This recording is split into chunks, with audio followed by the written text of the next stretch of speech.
provide shelter, food, services, and community to individuals experiencing homelessness in Philadelphia. Her most recent project is a breaking bread for the communities of tiny homes and services for people and their pets who are experiencing homelessness. The villages house people and work to get them back on their feet, while also increasing the inventory of affordable housing through clients like volunteer rehab and vacant homes. In addition, she works to increase the services available to people who are homeless and low income, and advocates for policy changes. Stephanie teaches history of poverty, homelessness, and resistance movement in the Center of Peace for Peace and Justice at Villanova University. She trains her students to be critical thinkers and responsible stewards of the world's resources. Now please give a round of applause to Ms. Stephanie Seaman.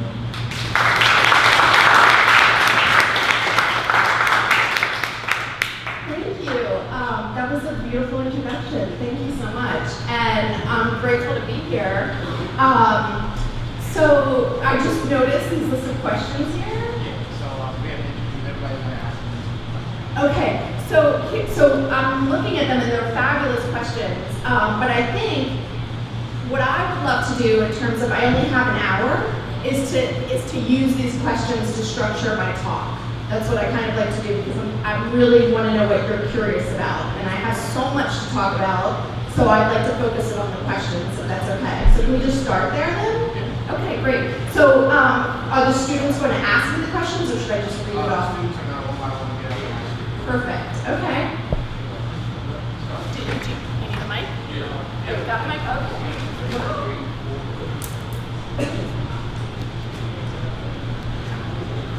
Hello, what my question is, what impact did you start SREHUP, and what some other struggles you have gathered in the process? Okay, thank you, Sharon. That's a really good question. So I've been teaching at Villanova since 2011, and Villanova University is a Catholic private school in the suburbs in the Main Line. And it's one of the most expensive universities in the country. I think the tuition is about $40,000 a year. And so for years, I was teaching in the history department, but I would teach general education classes. So all the students at Villanova had to take my classes. And I was teaching issues of global poverty to these students, who were mostly very wealthy students. And not only that, but most of the students at Villanova had come from wealthy, white, private schools for high schools. Some of them had never actually been to the city. And so what I recognize about Villanova, and a lot of universities do this, but especially Villanova, and many Catholic universities do this as well, is that over break, for fall break and spring break, a lot of the students go on mission trips. And they go to these developing countries like Guatemala and El Salvador, Nicaragua, Haiti, Honduras, and they'll do something like build a library. And then they'll feel really good about themselves. And they'll change their Facebook profile picture to a picture of them holding a poor kid in Guatemala. And they'll feel like they really made a difference. And then they come back to Villanova and they live these very comfortable lives in Villanova. But that experience going to Guatemala for a week and working to build a library doesn't really do anything to encourage their understanding of the causes of poverty and homelessness and how their own decisions about what they vote for, not just politicians, but policies, and even their spending habits, and where they live, and what their decisions are all encouraging a system that creates a division of class and race. So going there to Guatemala for a week did not deepen their understanding of root causes of poverty, and I wanted to do that. And I said, you don't have to go to Guatemala and work for a week building a library. If you really want to make a difference, you can come to to your own backyard. I believe universities have an obligation to help and support the communities that support them. And a lot of universities in our region are not doing that at all. So I said, you know, if we do this, because there's a need. When I started in 2011, one of the largest shelters in Philadelphia was closing. It's called the Ridge Shelter. So I knew there was going to be more people ending up on the street. But when I said, if we do this, you can't volunteer for a day. You can't come, drop in, change your profile picture, and feel like you really did something. You need to come and make a commitment to come every week, regularly. Because what we need is to create community, solidarity. There's a word, it's called getting proximal. So that means I want people to sit and break bread with and talk to people who are suffering on the streets, to build relationships with them, so that they don't think about the homeless as a big monolith, a group, but they think about Tyrone and Jay. And once they know the stories of Tyrone and Jay, these people become like their family. They no longer are able to see people on the street as invisible. So, in addition to that, I want to be clear. The shelter that I founded, we've worked to get hundreds of people off the street and into housing. But this is not doing anything, really. And I tell my students this all the time. The real need is to change a system that creates poverty and homelessness. And my hope is that by getting college students to work on this throughout the country and the region, throughout the city and the region, they will then, from the relationships, work on a larger systemic level to create policy change so that we don't continue to have homelessness. That's the goal, is to end homelessness. You don't do that by building a shelter. You do that by working on the larger level and changing policies. So that was basically my goal. I started with Villanova students, but then other universities heard about the project and wanted to be involved. So we started chapters at Penn and Drexel and Temple and Swarthmore and Pecan. And we learned and we grew together about what this work is. And I have to say that from the beginning, I think it was a learning experience for me. I think that looking back to pre-shelter Stephanie, I thought that this was something we need. We need shelter. I wanted to expose my college students to, I feel like our country is so separated, and I wanted to break those barriers and get people out of their comfort zone, bring them into the city, expose them to people they wouldn't otherwise be exposed to, get them to care and have empathy for other people who are suffering, recognize the role that these students play in that suffering. But I thought too, this was going to be a good project, a needed project, but I wasn't going to be there all the time. I was going to help get it started, and then college students would be there all the time. And then we opened, and I fell in love with it. And I fell in love with the people there. And I started coming every day, and that's what my volunteers found too, is that they might have gotten into it thinking they were doing something good, but what they found is that the gifts they received were many more than anything that they could give.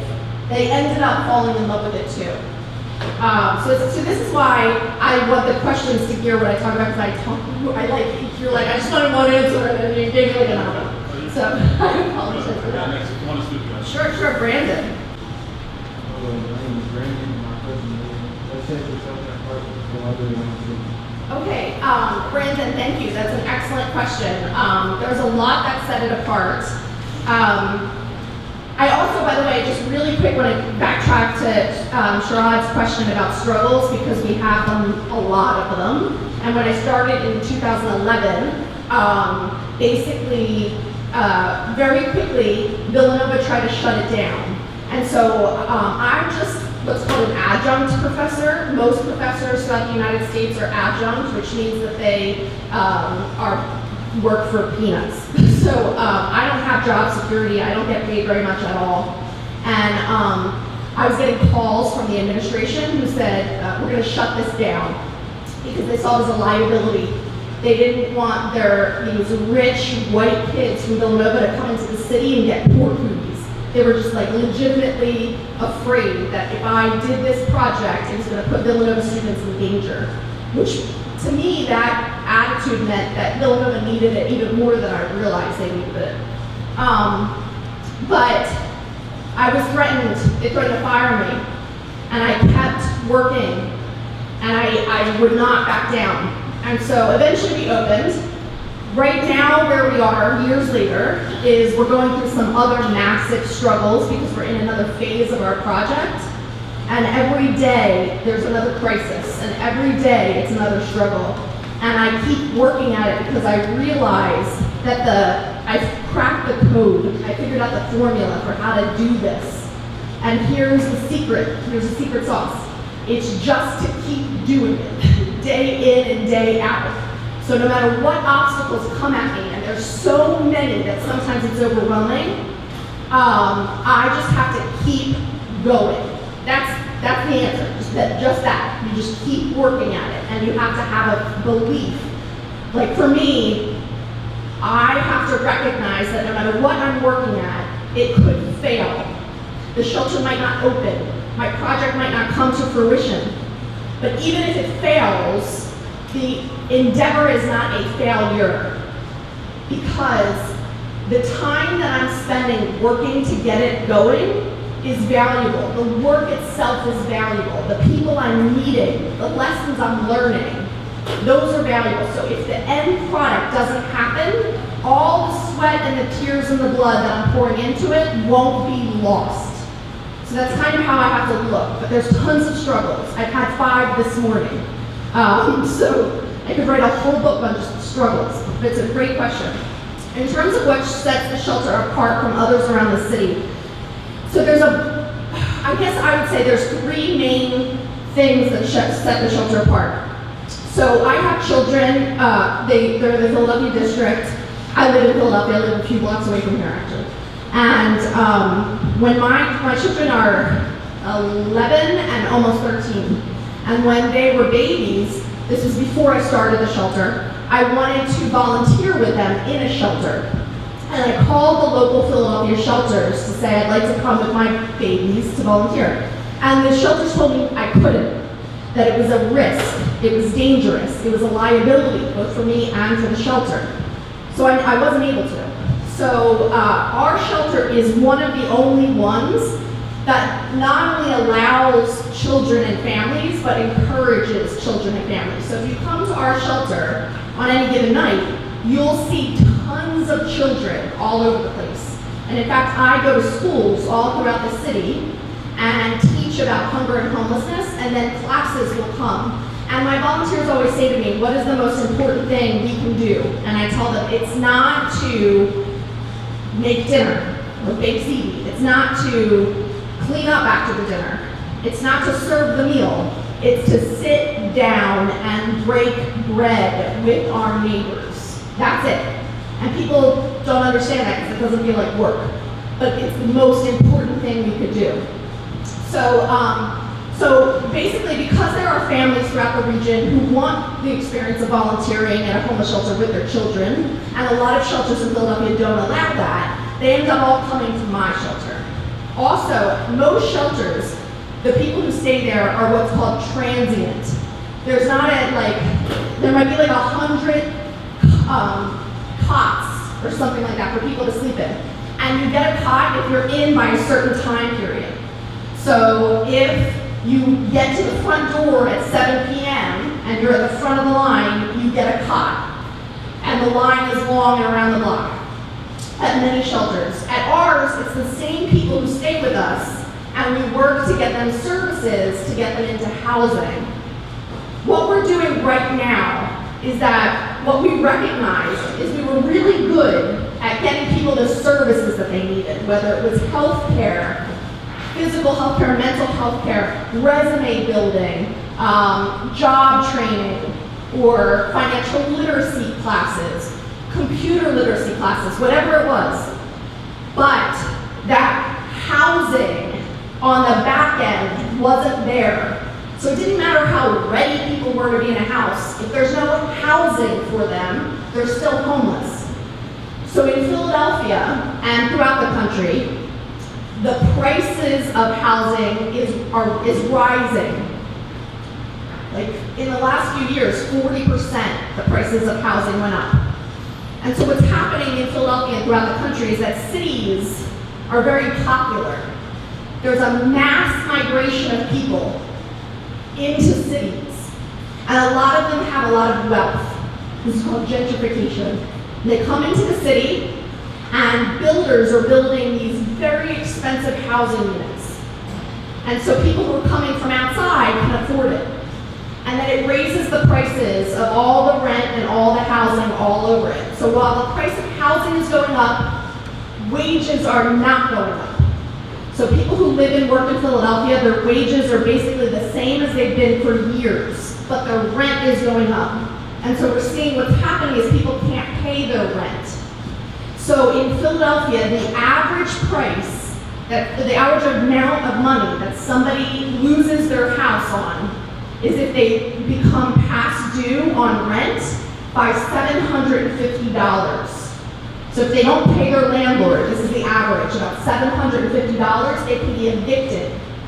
Once somebody has an eviction on their record, another landlord always won't rent them another place. So this is a major problem. So one of the things we're doing now is not just sheltering people and linking them to services that they need. We're building houses. And basically, we're building the system so that people who can have the services can have access to housing. And we're making sure that these houses are as free as possible. So in essence, what's happening is that we are building right now the first house, but we're doing this all throughout Philadelphia. And the first house was sponsored by another organization called Rescue Rebuild. They raised $75,000, which is the cost of the first house. So they paid the money to us, we paid the builders. So the person who goes in there, we don't need to make money off of their rent, because that house is already paid for in full. And then the next house will be sponsored. So what we're doing right now is we're not just trying to get people off the street and link them to services, but also build the houses that they need to live in.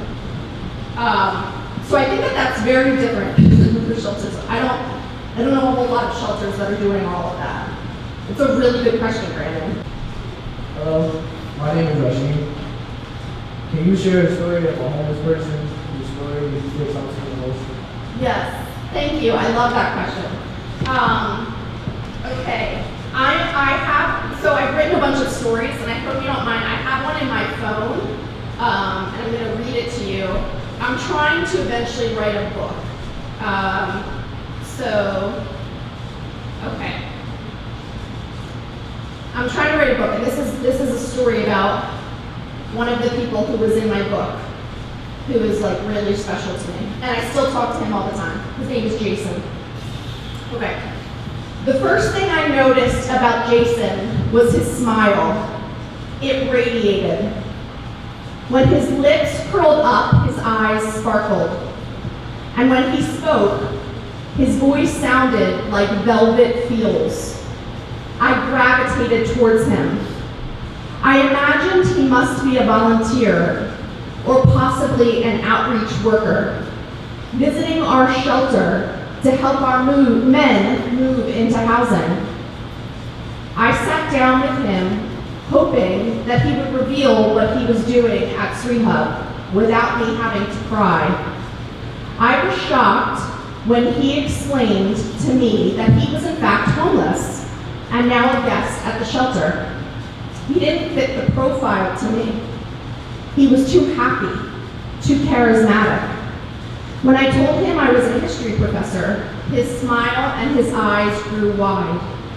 He loved history, and it soon became evident to me that he knew more history than I did. In fact, the more he spoke, the more clear I was that Jason was the smartest person I'd ever met. He had a degree in law from Yale University, and he had been working on legal reparations before becoming homeless. He was interested in talking about systems of oppression, economic and racial inequality, and how to have a revolution for peace, justice, and love. He was speaking to my soul. I returned to the shelter nightly to hear his lessons, and his audience quickly expanded. SREHUP volunteers would crowd around him, hoping to learn, to be inspired. His lessons became my course supplements. Weeks passed, and I still didn't understand what Jason was doing homeless.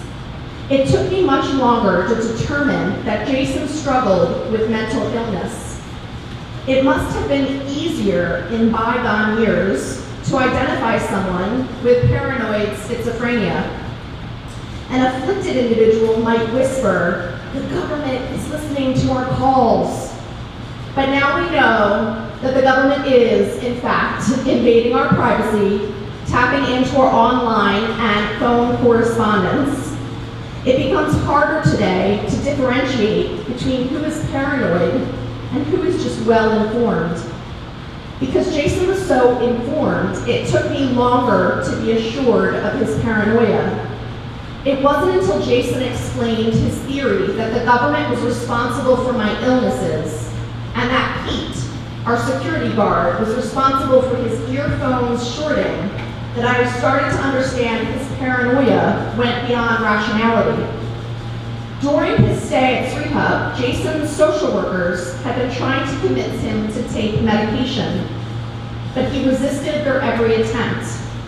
He was concerned that psychotropic medication would numb him to the harsh reality of our unjust society, and he did not want to be okay with injustice. I respected the tenacity with which he held to his ideals. His outlook reminded me of the quote by Jiddu Krishnamurti, "It is no measure of health to be well adjusted to a profoundly sick society." Jason was a genius. His brain was a masterpiece, albeit one riddled with anxiety and righteous anger and indignation. I admired Jason's ability to marry his beliefs with his lifestyle. In his shadow, I felt like a sellout. What bargains had I made in order to live with a modicum of comfort, knowing this comfort comes on the backs of others? My clothes, my food, my apartment, and its furnishings are mostly produced by slave labor. The only way to escape the system is completely opt out, to sleep on the margins, on the streets, or in a shelter. While I gave Jason props for his honesty and conviction, his social workers were less than thrilled with Jason's resistance to Medicaid. They explained to me they didn't want Jason to come back to SREHUP. We had too few beds, and there were too many people who were more willing than Jason to work with the system to climb out of homelessness. Furthermore, Jason's resistance had actual implications for funding, because donors want measurable outcomes. Donors support nonprofits based on success rates, and success to donors depended on our ability to move Jason from the street to housing. Jason was pulling down our success rates. I measured success differently though. Jason's life had been changed by his stay at SREHUP. In our shelter, he was seen, he was validated, he was loved, and he influenced all volunteers who came to our shelter. He forever changed our lives, and his impact can't be measured. This is a success that can't be scored in any account book. It's harder to measure this kind of success, but it's a success that has far wider implications on the community at large.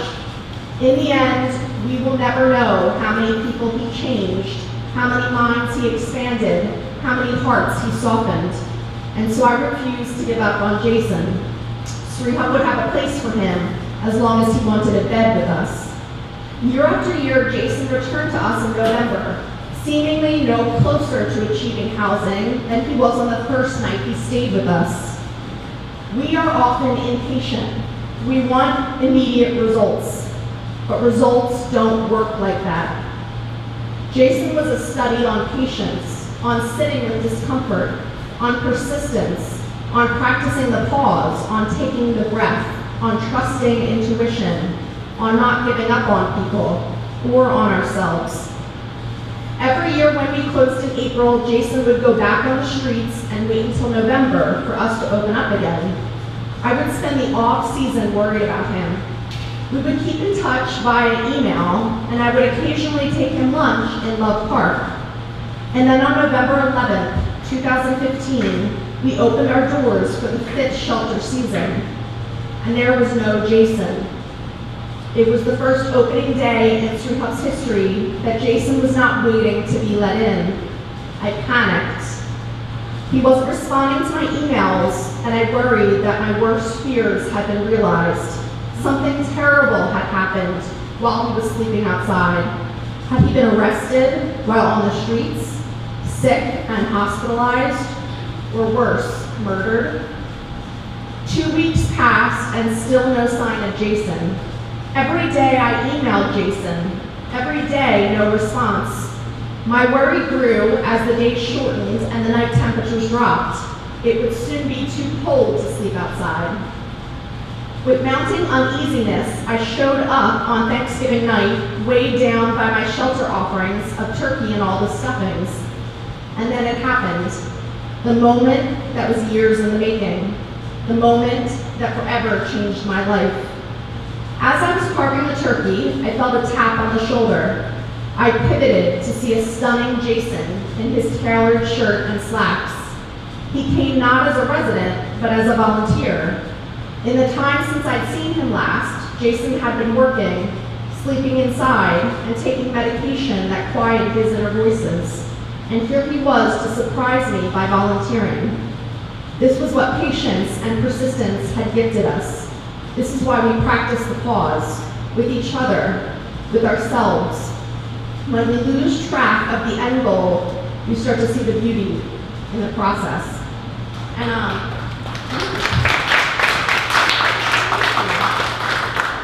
I also want to explain that Jason is one of many people who volunteer at the shelter. Most often, once somebody comes into the shelter, they volunteer when they're there, and then they volunteer when they leave. And it's a system of really paying it forward.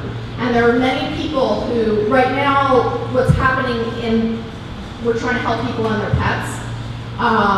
And so often, if I find somebody who's homeless with their pets, if somebody gets evicted in Philadelphia, how many of you, by the way, first of all, how many of you have pets with you, live with pets?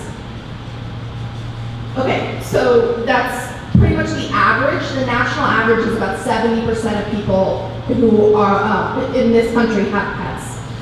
And so what happens is if somebody has a pet and they become evicted or they lose their housing with their pet. And if they want to seek shelter in Philadelphia, they have to give their pet up to a pet shelter.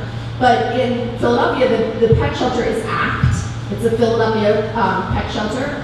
And most of the pets who come through there are killed or euthanized. And so if you have to go into a shelter and give your pet up, you go to ACT and they... My name is Walid. What does the process look like for identifying homeless housing? That's a really good question. So the question that I have that you wrote down here was what the process looks like for identifying homeless college students in particular. So we will really take anyone who is vulnerable and needs housing. In terms of college students, their homelessness is growing growing throughout the country, and there's definitely a high rate of homelessness and poverty and food insecurity on college campuses, even at Villanova. It's interesting because Villanova asked me to what's called be a keynote speaker, so the main speaker for their Hunger and Homelessness Awareness Week on campus. And the whole school shows up for me to give a talk. And I think what they were expecting to hear from me, maybe, was about the poor, mostly black and brown kids in the inner city. I think this is the story they wanted to hear. And they wanted basically my talk to reinforce their feeling like they were doing something valuable. But I don't do that. So what I did is when they came in, I basically indicted them. And I said, there's people here on your campus who are hungry and homeless. There's people sleeping in Mendel Hall, the Science Center. This school pushes internships, but internships are not paid. And if someone doesn't have access to resources, they don't even have interview clothes. How are they going to get this internship? And then if they get the internship, how are they going to work at the internship without making any money? It takes a tremendous amount of privilege to be able to work for free. So I really sat there and said, if you want to end homelessness, you don't have to look any farther than your campus and change the systems. And then I said, and how about the fact that you don't pay me? Like, you want to talk about ending poverty and homeless, let's look at the wages you're paying your labor. You know, like, I get a lot of meaning and passion from my work, but meaning and passion don't pay my bills. So I really think that we don't have to look hard to find college students, wherever they are, Temple, Villanova, Swarthmore, Penn, Drexel, who are homeless. In fact, there's a local, maybe some of you heard this, but there's a local Philadelphia public school who started, 2 kids in the public school, started a supply drive to collect feminine products because they heard that there were girls at Penn who couldn't afford to buy feminine products. And then the school shut it down because it was an embarrassment to the school. It made them feel bad that there were kids at their campus that were so poor they couldn't afford feminine products and needed to depend on other kids from Philadelphia to raise the money and the supplies. Schools don't like this indictment. They don't like to hear that there have these systems of inequality. I'm friends with another woman who works on this issue specifically. Her name is Sarah Goldrick-Robb, and she lives also a few blocks away from here. Our kids go to the same Philadelphia public school. But she specifically works on college students who are experiencing homelessness. For me, I'm not going to focus on college students. I'm just going to focus on anyone who needs it, and there's no shortage of need. So, and for me personally, I feel like there's a system of, especially racial inequality in the housing market in Philadelphia. People have been, for years, this is a history of people being discriminated against in terms of housing ownership, and also housing. Hello, my name is Curtis, and I live in Bloomfield, Can you trace me repeat that one more time? I live in Bloomfield, and they sleep in both of them. Oh, thank you. So I think that they felt really good. I think people who I talk to, who help the homeless, have definitely expressed what I expressed, is that they were surprised, that they expected to do something and feel good about themselves, and what they learned was that they got more out of it than they thought they would, that they got gifts, that they learned so much, and they weren't expecting that. So that I like that, that's good. So I teach at Villanova, I teach in a department called the Center for Peace and Justice. And basically it's interdisciplinary, which means that all the professors teach different subjects. So I don't teach in the history department anymore. But my colleagues in my little department, they teach English, sociology, history, I teach history. But whatever their subject matter, the topic revolves around peace and justice. So I teach classes on poverty and homelessness, and about how we can work collectively and in solidarity with people on the streets to end it. What that that means, so Villanova is, by we I mean I, have a nickname for Villanova. We affectionately call it Vanilla Nova. It's very white. And so what happens is that at Villanova you can major or minor in peace and justice. So the students who come to my class, which is an elective, and there's thousands of electives to choose from like, homelessness and ending it to like underwater basket weaving and who knows what else. So they end up in my class, and I think they end up on the first day with this idea that they're going to change the world. And they expect me to be like, here's all the problems, and here's how you're going to change the world. But what I do actually on the first, not even the first day, but the first third of the entire semester is on a system called White Savior Complex. There's an excellent article in a journal called The Atlantic by one of my favorite authors, Tiju Cole, who's from Nigeria. And he wrote an article called The White Savior Complex, which is basically like the system of helping people who are homeless. It's like a safety valve, because there's so much injustice that we do this work of like helping the homeless, and it relieves us from responsibility, from having to fix the actual problem, as long as we feel like we've done something good. So doing something good can actually be more hurtful than helpful if it excuses you from working on the top level of system change, for advocating for people's rights. My name is Stephen. Last question, do you think it would be an end to homelessness? Thank you, Stephen. That's a really good question. So, do I think there will be an end to homelessness? I hope so. I don't know that we will completely end homelessness. I'm not 100% sure that that's my goal anyway. However, I think we can mitigate it. We can make it, we don't have to have homelessness the way it exists here. We have so much homelessness in Philadelphia that there are students like yourselves, and if you live in Philadelphia, it's like part of our national landscape, which worries me because you become desensitized to it. Like if you see it all around you all the time, you can almost get this idea that this is just inevitable. It's the way that it always was and the way it always will be. But homelessness has not always existed like this, and it doesn't exist like this all over the world.